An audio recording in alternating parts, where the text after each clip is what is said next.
Dan IHSG sempat anjlok hampir 7% pada Selasa siang yang membuat diterapkannya trading halt atau pembekuan perdagangan di bursa. Sejauh mana analisisnya kami akan bahas ini bersama Guru Besar Keuangan dan Pasar Modal Universitas Indonesia, Budi Prensidi.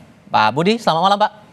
Selamat malam Mas Iqbal. Terima kasih sudah bergabung. Analisis Anda nih yang membuat akhirnya tekor luar biasa hampir 7%, apakah ada faktor masalah defisit yang dicermati oleh pasar atau ada hal lain? Saya pikir salah satu faktor utama adalah defisit ya, ruang gerak fiskal kita yang semakin terbatas.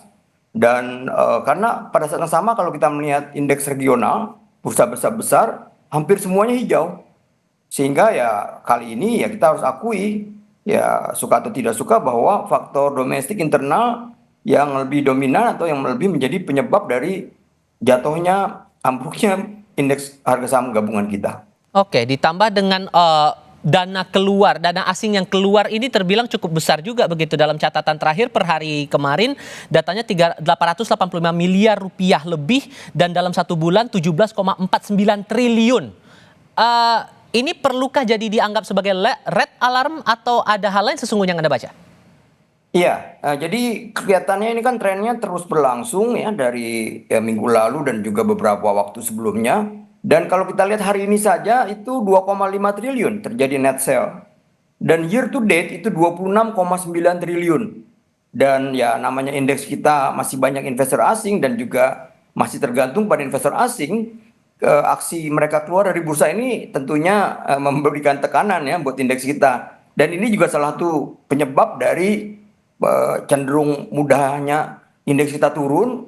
Dan seperti tidak ada perlawanan gitu untuk melakukan naik. Jadi turunnya besar, naiknya sedikit, kembali turun. Dan itu berulang saya perhatikan.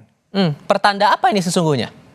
Ya, pertanda bahwa kurangnya atau melemahnya kepercayaan dari investor, terutama investor asing di bursa kita. Jadi ya karena tadi ya mereka kurang begitu yakin akan semakin membaiknya perekonomian kita, terutama kalau mereka dasarkan pada fiskal kita ya, APBN kita ke depan.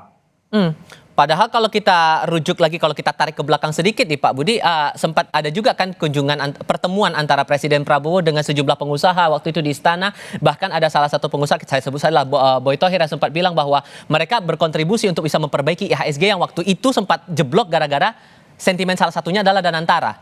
Jadi kalau Anda membaca sekarang, ini gimana arahnya?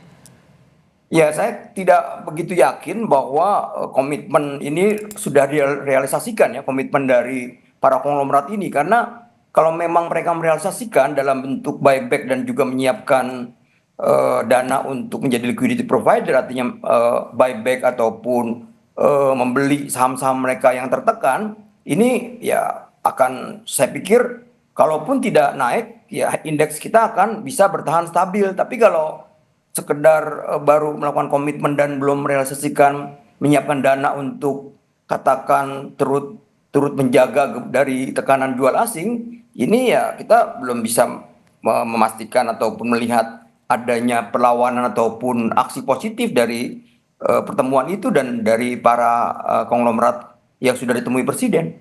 Itu pengamatan saya. Oke, Pak Budi, terima kasih banyak sudah berbagi pandangan bersama kami kali ini. Selamat malam Pak. Ya, selamat malam.